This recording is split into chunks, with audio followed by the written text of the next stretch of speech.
Улиран одож буй 2025 оныхоо ололт амжилтыг дүгнэж, баяр хөөрөө хуваалцахаар Дархан Уул аймгийн өсвөрийн тамирчдын шинжилгээг аймгийн засаг даргын тамгын газар, Бие тамир спортын газар хамтран Дархан United Arena-д өнөөдөр зохион байгуулж байна.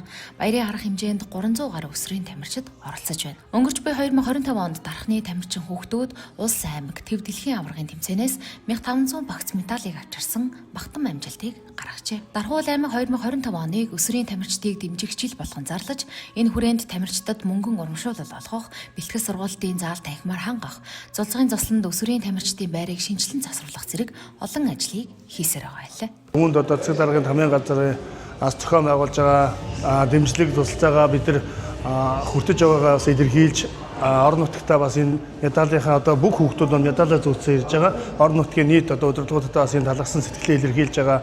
За энэ жил одоо Дархан Уул аймгийн Бие тамир спортын газрын зүгээс бол үндэсний гэж хэлж болох 2 том тэмцээндээ бид нар амжилттай оролцсон. Хүүхдийн спортын 8 дугаар наадамдаа бид нар багийн дөнгөөр 2 дугаар байранд орсон. Бүх ард түмний 16 дугаар спорт зуны спартакиадад одоо бид нар бас 2 дугаар байранд орсон. Ийм том амжилтыг бид үзүүлсэн байгаа. Цаашдаа бид нар одоо Дархан Уул аймагта энэ аренагаа түшиглээд бид одоо зуны хүүхдийн 9 дугаар наадмыг бид нар одоо зохион байгуулахаар ингэ төлөвлөж байна. Цаашдаа спартакиад Азийн тэмцээнүүдийг одоо Дархан Уул аймаг зохион байгуулдаг ийм одоо аймаг болохын төлөө бид бодлогоо томоор одоо зорж ажиллаж байгаа.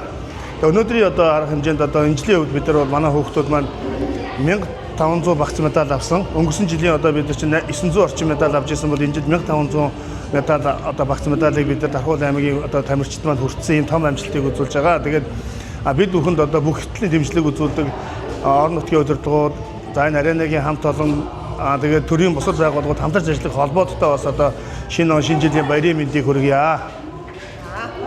Бөөрн цэгцэрэнц гэдэг шийддэг спорт байдаг. Тэрнгээр сая 12 сарын 6-нд болсон тэмцээнд өсвөрийн Азийн аварга байсан. Тэрэнд оролцоод амжилттай оролцоод ирсэн. Бүх ард түмний спартакиадын аварга болсон, хүүхдийн наадмын аварга болсон, улсын аваргын аварга мөнгөн медальтай том тийм амжилтууд байгаа. Дархан Уул аймгийн тамирчид багш холбоо бүгдэнд нь шинэ оны мэндийг хүргье. Намайг Ганзаргийн ануудэр гэдэг. Би хөнгөн атлетик хичээлдэг. 2025 онд гаргасан амжилт гэх юм бол хүүхдийн наадмаас 2 хүрэл авсан, өсвөр үеийн улсын аваргаас 100 м 200 м багийн механаас 2 алтын мөнгө авсан.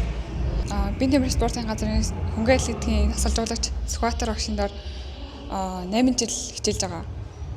Тамирчдаа 9 жилийн баярын мэнд хүргэе. Уйхгүй хөдөлмөр төсвөр хадуужлын эзэд болсон өсвөрийн тамирчид та бүхний спортын замнал илүү их амжилтаар арвин байж улс их орныхоо нэрийг өндөр дөрөхийг хүсэн юм.